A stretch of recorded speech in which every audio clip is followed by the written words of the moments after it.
A very special good evening to all of you. स्वागत है आपका हमारे चैनल स्टडी विद अभिमान में। तो आज मैं आप लोगों के लिए यूपी पॉलिटेक्निक एंट्रेंस एग्जाम 2020 से रिलेटेड एक मोस्ट इम्पॉर्टेंट वीडियो लेकर आया हूँ। तो आज की इस वीडियो में मैं आप लोगों को ये बताने वाला हूँ कि 2020 में यानी 2020 में आप लोगों को किस ब्रांच से पॉलिटेक्निक करना चाहिए, कौन सी ब्रांच आप लोगों के लिए बेस्ट होगी इस समय, यही आज की इस वीडियो में मैं आपको डिटेल में बताने वाला हूँ।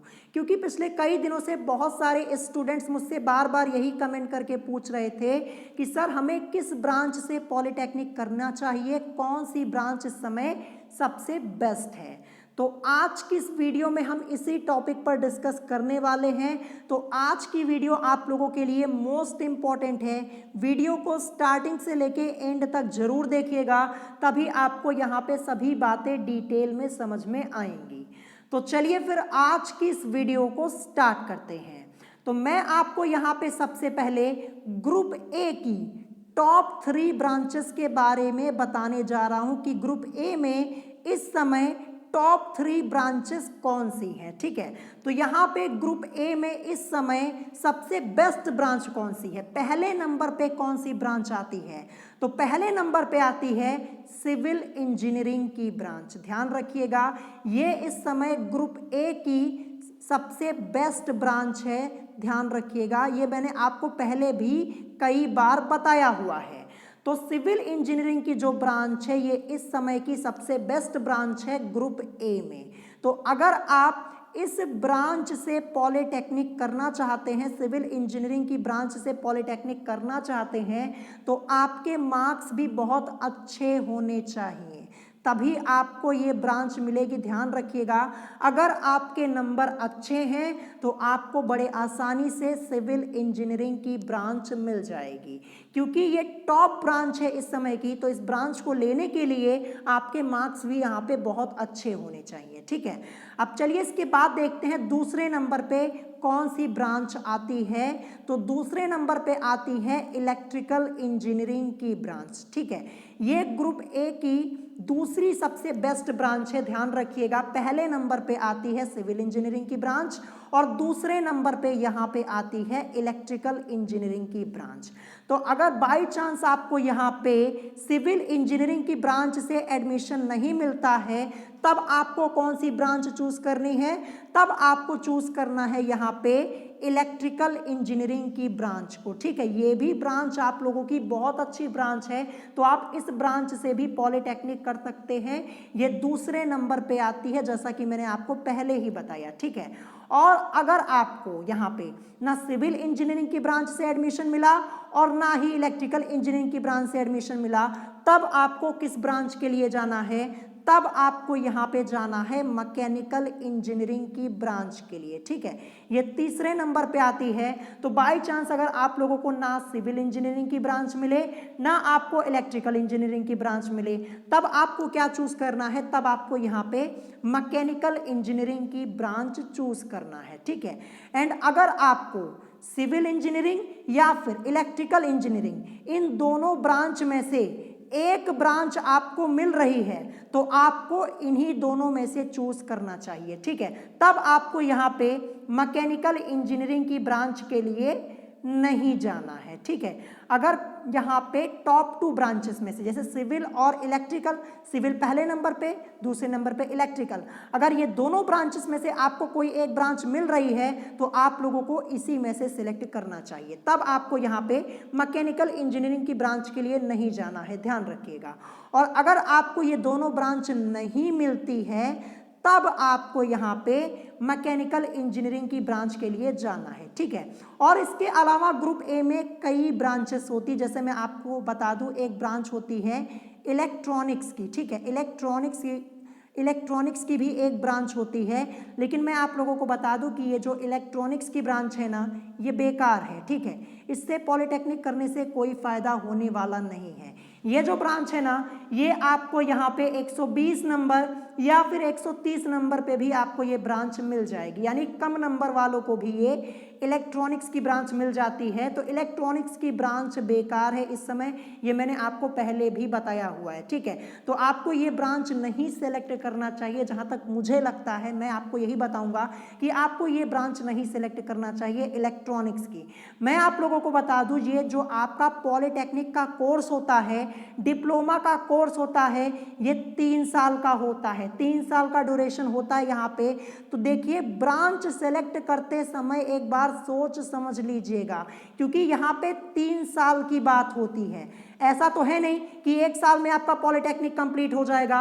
अगर आप यहाँ पे गलत ब्रांच चूज कर लेते हैं तो आपको ही परेशानी होगी। जैसे मान लीजिए आपने कोई गलत ब्रांच चूज कर ली, 3 साल आप लोगों ने डिप्लोमा किया, फिर जब डिप्लोमा करके आप आते हैं तो आपको पता चलता है कि आपने यहाँ पे गलत ब्रांच चूज कर ली, इस ब्रांच का तो स्कोप ही नहीं है। तो बहुत ही सोच समझ के अपनी ब्रांच चूज कीजिएगा, क्योंकि यहाँ पे 3 साल की बात है, ठीक है, 1-2 साल की बात नहीं है, यहाँ पे 3 साल की बात है। तो सोच समझ के अपनी ब्रांच चूज कीजिएगा। और मैं एक बात और बता दूं आप लोगों को, जिन लोगों के नंबर कम हैं, ठीक है, जैसे मान लीजिए किसी स्टूडेंट को 70 मार्क्स मिले हैं, 80 मार्क्स मिले हैं, या फिर 100 मार्क्स मिले हैं, या फिर 120 मार्क्स मिले हैं, तो इन लोगों को सिविल इंजीनियरिंग की ब्रांच मिलना मुश्किल है, बहुत ही मुश्किल है। और इलेक्ट्रिकल इंजीनियरिंग की भी ब्रांच मिलना बहुत मुश्किल है, ये ध्यान रखिएगा।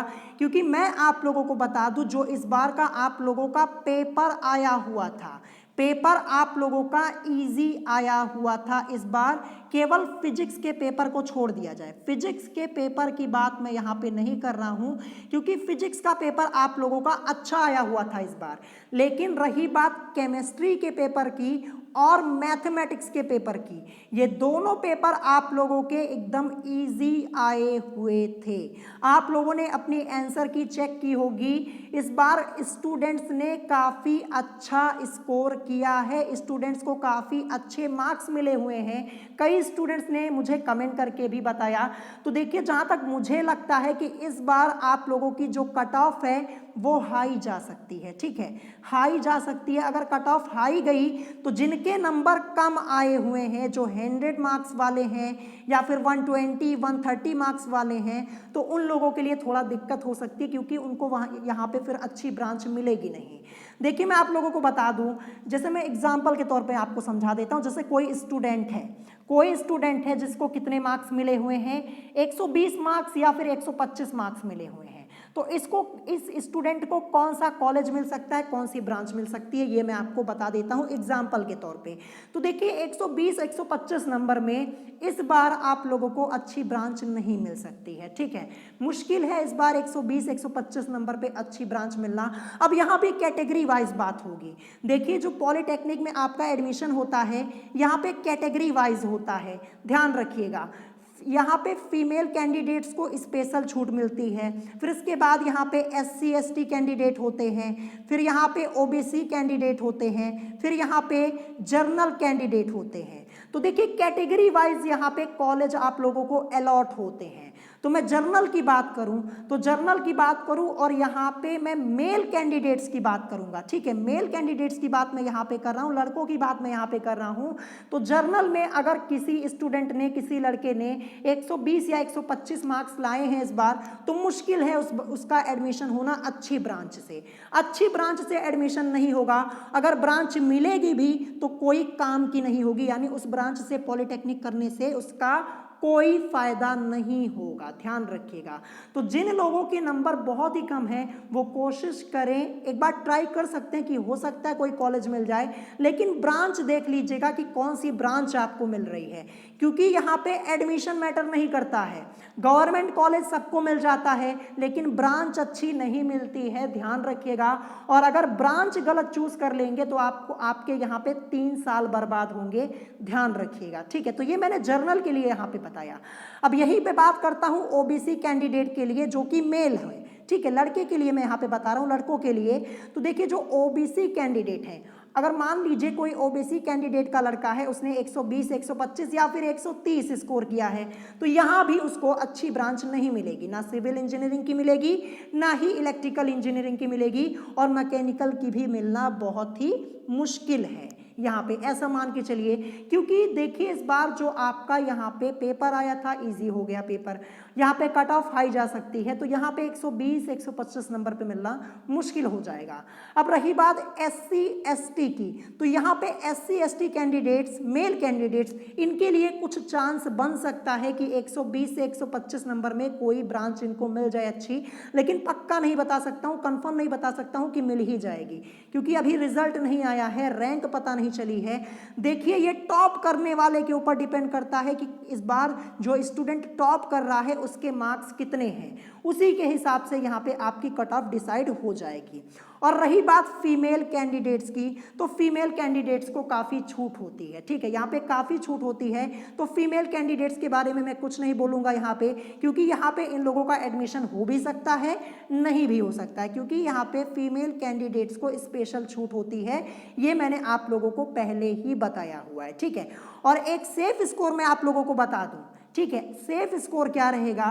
देखिए अगर आप लोगों के मार्क्स यहाँ पे 200 प्लस आए हुए हैं, आप लोगों ने अपना आंसर की यहाँ पे मिला लिया होगा, 200 प्लस आए हैं, ठीक है, ये मैं यहाँ पे कैटेगरी वाइज नहीं बता रहा हूँ, ये मैं कैटेगरी वाइज नहीं बता रहा हूँ, ये सभी के लिए है। अगर कैटेगरी वाइज बताने लगूंगा ना तो वीडियो काफ़ी लंबी हो जाएगी, क्योंकि हर एक कैटेगरी के लिए अलग अलग मार्क्स होंगे। मैं आपको यहाँ पे सिर्फ सेफ स्कोर यहाँ पे बता रहा हूँ। अगर आपने यहाँ पे 200 प्लस स्कोर कर दिया है तो आपका एडमिशन हो जाएगा और आपको यहाँ पे ब्रांच भी अच्छी मिल जाएगी, ये ध्यान रखिएगा। और बात करूँ यहाँ पे फीमेल कैंडिडेट्स की, तो देखिए जो फीमेल कैंडिडेट्स हैं इन लोगों को यहाँ पे 170 प्लस या फिर 180 प्लस इतने मार्क्स पे भी कॉलेज मिल जाएंगे और यहाँ पे ब्रांच भी मिल जाएगी, ठीक है, ध्यान रखिएगा। ये फीमेल कैंडिडेट्स के लिए है, तो ये भी मैंने आपको यहाँ पे बता दिया है। लेकिन अभी हम यहाँ पे एग्जैक्ट कट ऑफ की बात नहीं कर सकते हैं, क्योंकि रिजल्ट नहीं आया। रिजल्ट आप लोगों का कल आएगा, रिजल्ट कल आएगा। जब रिजल्ट आएगा मैं आप लोगों को बता दूंगा कि हाँ आप लोगों का रिजल्ट आ चुका है, और आप लोग अपना रिजल्ट मुझे जरूर बताइएगा, अपना रिजल्ट मुझसे जरूर शेयर कीजिएगा। कल जैसे आप लोगों का रिजल्ट आएगा मुझे जरूर बता दीजिएगा, ठीक है। तो मैं आप लोगों को ये बता दूं जिनके नंबर कम हैं, अब जैसे कोई 100 नंबर पाया है तो 100 नंबर पे कॉलेज मिलना बहुत ही मुश्किल है, और अगर मिल भी गया तो कोई फायदा है नहीं, ब्रांच बेकार मिलेगी, 3 साल आपके होंगे बर्बाद। तो जिनके नंबर कम हैं वो नेक्स्ट ईयर ट्राई कर सकते हैं, ये तो मैं यही कहूँगा। देखिए फालतू में यहाँ पे आप अपना टाइम वेस्ट मत कीजिएगा, ठीक है, क्योंकि 3 साल की बात होती है। 100 नंबर पे एडमिशन लेंगे, कौन सी ब्रांच अच्छी मिलेगी, नहीं मिलेगी ना।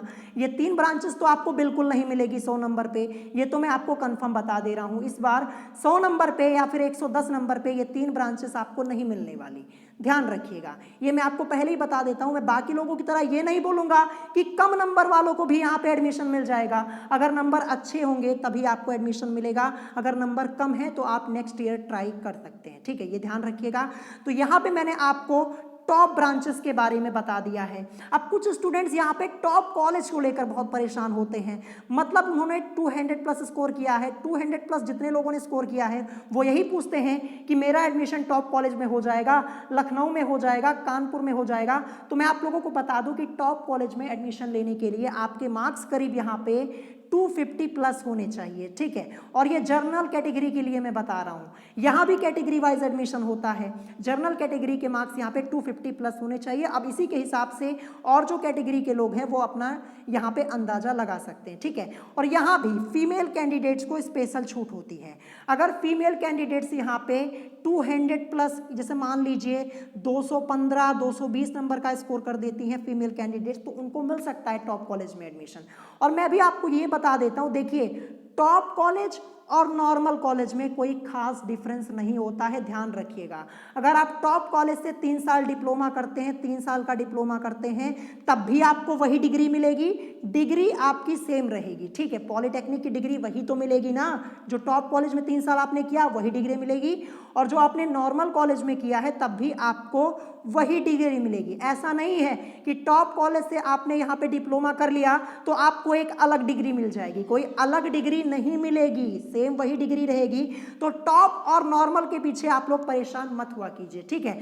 यहाँ पे ब्रांच मैटर करती है, ब्रांच आपकी मैटर करती है कि किस ब्रांच से आप पॉलिटेक्निक कर रहे हैं। चाहे आप किसी भी कॉलेज से करें, बस वो सरकारी होना चाहिए, गवर्नमेंट होना चाहिए, बस यही बात मैटर करती है कि कॉलेज आपका गवर्नमेंट होना चाहिए और ब्रांच आपकी अच्छी होनी चाहिए। चाहे आप टॉप कॉलेज से करें, चाहे नॉर्मल कॉलेज से करें, कोई फर्क नहीं पड़ता है, ये ध्यान रखिएगा। आई होप आप लोगों का ये डाउट यहाँ पे क्लियर हो गया होगा।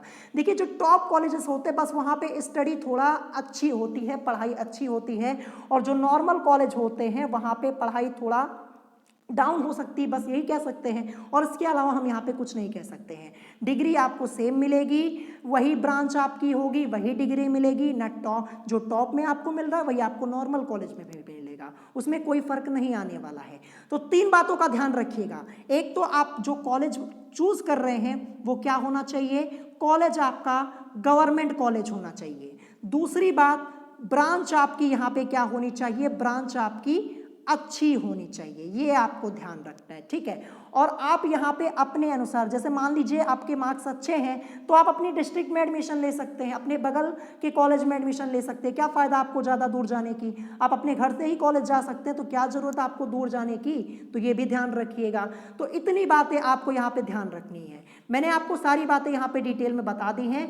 तो अभी कल आप लोगों का रिजल्ट आएगा, कल रिजल्ट आएगा, कल सारी बातें क्लियर हो जाएंगी। कल रिजल्ट आने दीजिए, उसके बाद मैं आपको यहाँ पे एग्जैक्ट डेटा बताऊंगा कि कितने नंबर पे आपको कौन सा कॉलेज मिल सकता है। लेकिन फिर से मैं आपको रिपीट करके बता दे रहा हूं कि जिन लोगों के नंबर 100 हैं, 110 हैं, 120 हैं, इन लोगों को अच्छी ब्रांच मिलना मुश्किल है। कॉलेज मिल जाएगा लेकिन ब्रांच नहीं मिलेगी, ध्यान रखिएगा, ठीक है। तो यही आज की वीडियो में आप लोगों को बताना था। अगर आज की इस वीडियो में आपको कोई बात नहीं समझ में आई हो तो आप मुझसे कमेंट करके पूछ सकते हैं। और अगर आज की वीडियो आप लोगों को पसंद आई हो तो वीडियो को लाइक करना मत भूलिएगा, और साथ ही साथ हमारे चैनल स्टडी विद अभिमान को सब्सक्राइब करना मत भूलिएगा, ठीक है। तो एक बार फिर से मैं आप लोगों को बता दूं कि कल आप लोगों का रिजल्ट आएगा और आप लोग अपना रिजल्ट मुझे जरूर बता दीजिएगा, तभी मैं आपको ये बता पाऊंगा कि आपका एडमिशन हो सकता है अच्छी ब्रांच से कि नहीं हो सकता है। तो बताइएगा जरूर। तो आज की वीडियो में इतना ही, मिलेंगे नेक्स्ट वीडियो में। Thanks for watching.